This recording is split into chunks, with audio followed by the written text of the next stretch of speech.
kami dari kelompok 8 akan mempresentasikan materi mengenai pegadaian dan sewa guna usaha.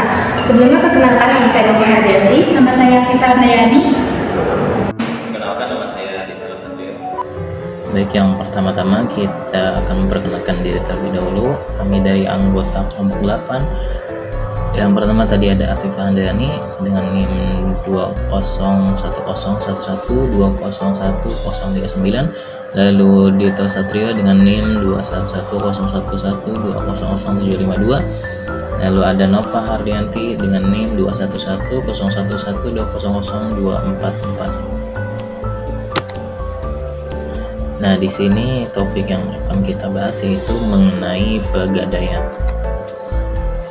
Akan dilanjutkan dengan pengertiannya yang akan disampaikan oleh Nova. Menurut peraturan OJK, usaha pegadaian adalah bentuk usaha yang memberikan pinjaman dengan jaminan harta bergerak, jasa titipan, jasa taksiran, dan jasa lainnya juga yang dijalankan menurut prinsip syariah. Usaha pegadaian dibedakan menjadi dua, yaitu ada pegadaian swasta dan pegadaian pemerintah, di mana seluruh aktivitasnya diatur dan diawasi oleh OJK. Selanjutnya ada 5 istilah usaha pegadaian. Yang pertama yaitu ada gadai.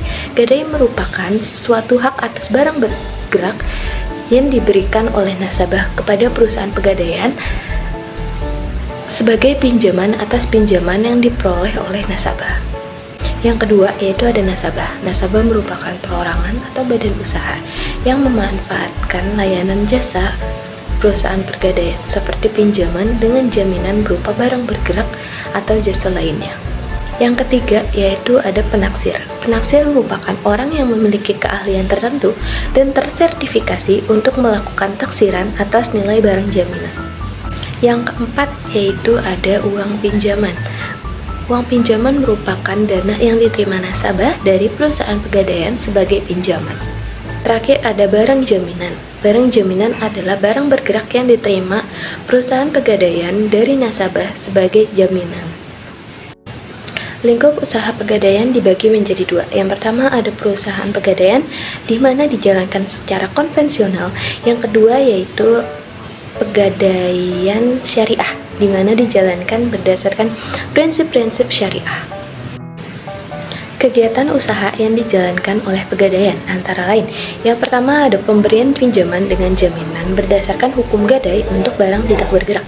Yang kedua ada pemberian pinjaman dengan jaminan berdasarkan fidusia seperti mobil, motor, ataupun mesin. Yang ketiga ada jasa penitipan barang berharga. Yang keempat ada jasa penafsiran. Selanjutnya ada ciri dan karakteristik pegadaian.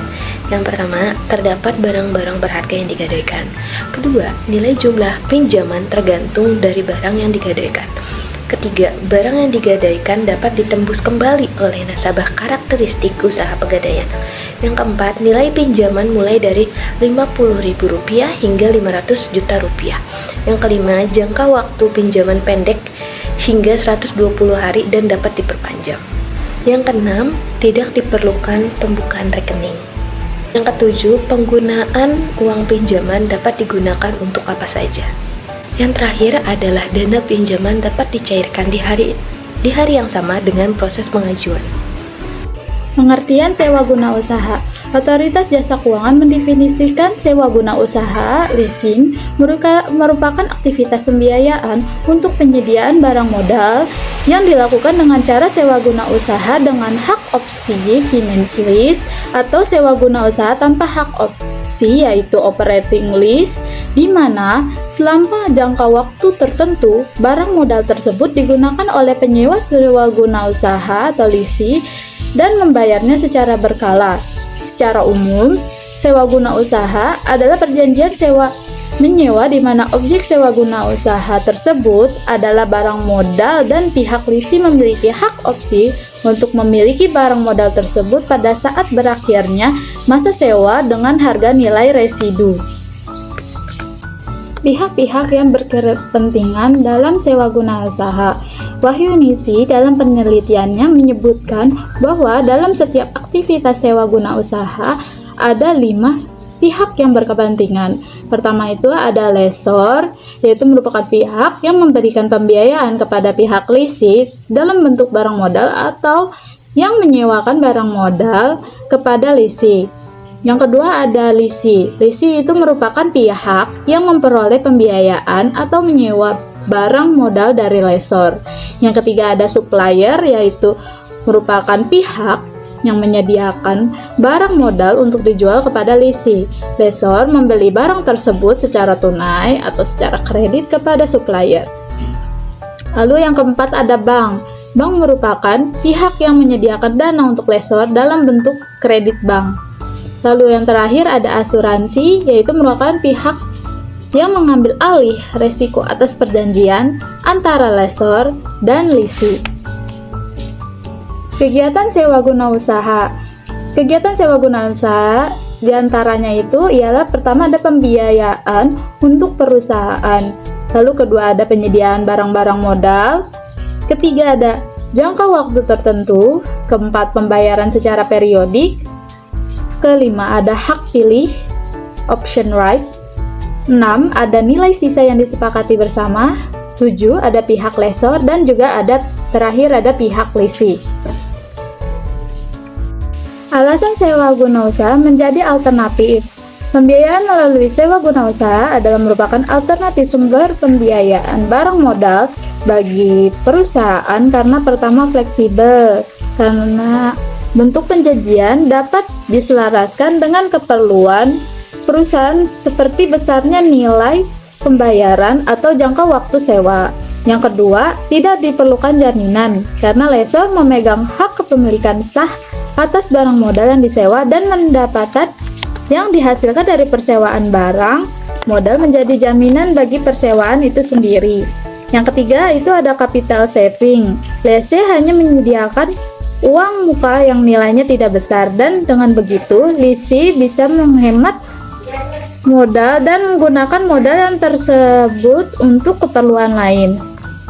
Cepat dalam pelayanan. Prosedur sewa guna usaha relatif lebih sederhana dan lebih cepat dalam realisasi pembiayaan yang diberikan bila dibandingkan dengan kredit dari bank. Dari sisi leasing, pembayaran sewa secara periodik dicatatkan sebagai biaya operasional perusahaan dalam laporan laba rugi perusahaan. Lalu yang terakhir ada leasing memiliki hak opsi pada akhir masa sewa guna usaha. Baik, kita lanjutkan ke studi kasusnya.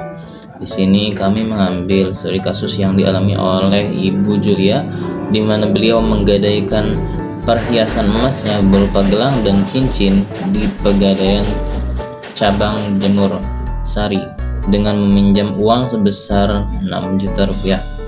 Awalnya Ibu Julia terbiasa membayar cicilan pinjaman tepat waktu, yakni dari bulan pertama hingga bulan ketiga. Akan tetapi dia tidak dapat melakukan pembayaran pada bulan berikutnya, sehingga membuat pembayaran cicilan lewat tanggal jatuh tempo. Sebelumnya pihak Pegadaian telah memberikan peringatan terlebih dahulu bahwa angsuran dari Ibu Julia akan jatuh tempo.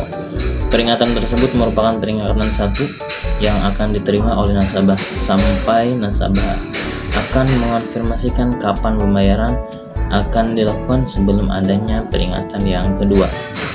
Lalu pada peringatan pertama tersebut, nasabah diperbolehkan untuk memperpanjang jatuh tempo untuk pembayaran. Hal tersebut dengan cara membayar sewa modal pinjaman. Lalu bagaimana dengan cara penyelesaiannya? Nah, di sini dalam hal ini Ibu Julia dinyatakan mohon prestasi setelah 3 bulan belum membayar angsuran atas pinjamannya. Hal tersebut dibuktikan dengan adanya surat perjanjian, surat bukti gadai yang sebelumnya telah ditandatangani oleh kedua belah pihak. Nah, sebelum diadakannya lelang tersebut, pihak Pegadaian memberitahukan kepada nasabah secara persuasif dengan memberikan pesan singkat melalui telepon serta surat yang akan dikirimkan ke alamat nasabah. Lalu tahapan-tahapan lelang tersebut bagaimana?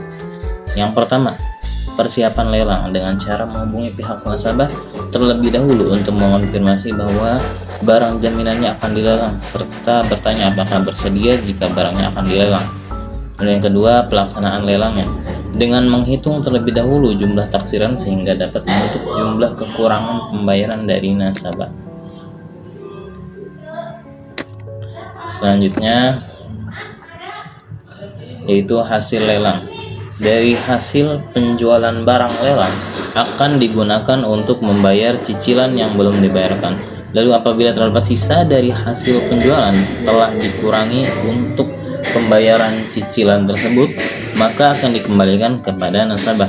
Barang lelang yang belum terjual disebut barang sisa lelang.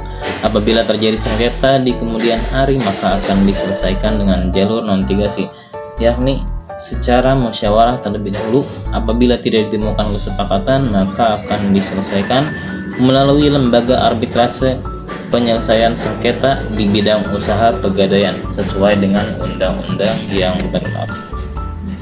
Terima kasih. Sekian dari kelompok kami. kurang lebihnya.